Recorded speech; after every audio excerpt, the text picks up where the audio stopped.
গেছে। প্রথমে হচ্ছে কড়া বসাবো, তারপরে তেজপাতা, শুকনো লঙ্কা, জিরে, মৌরি, নুন দেব, দিয়ে প্রথমে হালকা আঁচে গরম করে নেব।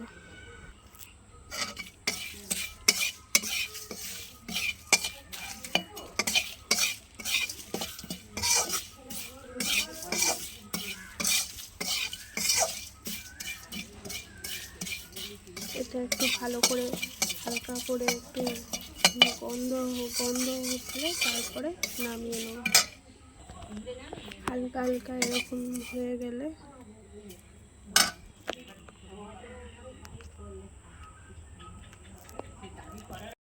এইরকম হালকা হালকা হয়ে গেলে এবার এটাকে তুলে নেব।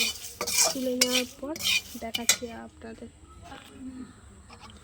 এবার দেব তেল। তেলটা একটু গরম হোক, তারপরে দেব 5 ফোড়ন, তেজপাতা আর শুকনো লঙ্কা। তেল গরম হয়ে গেছে, এবার দিয়ে দেবো শুকনো লঙ্কা, তেজপাতা আর 5 ফোড়ন দিয়ে একটু নাড়ব।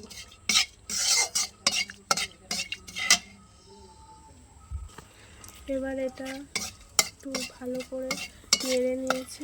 এবার দেব কাঁচা আমটা, ঢেলে দেব আস্তে আস্তে দিয়ে নাড়তে থাকবো।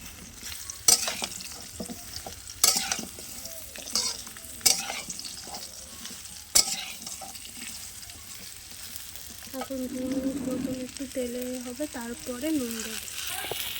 এবার দেব বিট নুন, আপনারা এমনি নর্মাল লবণও দিতে পারেন তাদের সাথে।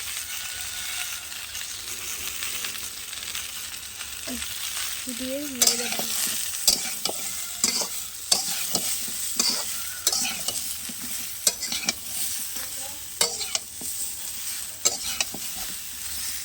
একটু পরে আপনাদের দেখাচ্ছি।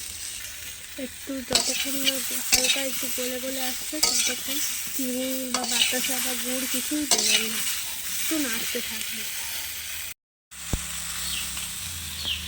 যতক্ষণ না আমের কালার চেঞ্জ হচ্ছে হালকা, ততক্ষণ মিষ্টি জাতীয় কিছু চিনি, গুড়, বাতাসা কিছুই দেওয়া যাবে না। আর একটু কালারটা চেঞ্জ হয়। যখন এইরকম আমটা একটু কালার চেঞ্জ হয়ে যাবে, এবার দেবো বাতাসা। আপনারা চিনি দিতে পারেন আপনাদের পরিমাণ অনুযায়ী, আপনারা কেমন মিষ্টি টক খাবেন সেরকম দিয়ে এবার নাড়তে থাকবে। নাড়তে হবে, নয়তো ধরে যাবে। আর আঁচটা একটু হালকা থাকে, নয়তো নিচে ধরে যাবে।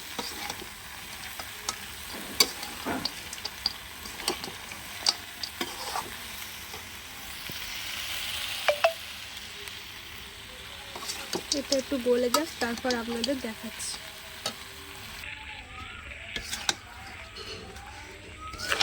বাতাসাটা আস্তে আস্তে আমের সাথে গলে যাচ্ছে, গলে যাক তারপরে আপনাদের দেখাচ্ছি। বেটে নিয়েছিলাম কিছুটা দিয়ে,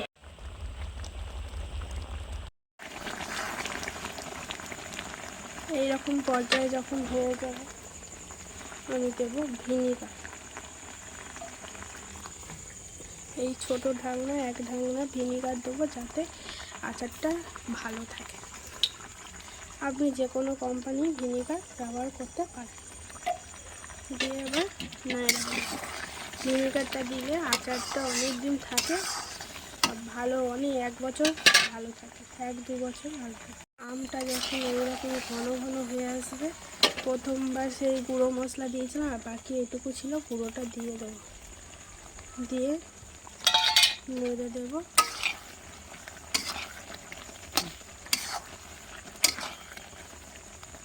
আচার রেডি। প্লিজ চ্যানেলটা সাবস্ক্রাইব করে দেবেন, কমেন্ট করবেন অ্যান্ড শেয়ার করবেন। আচারটা কেমন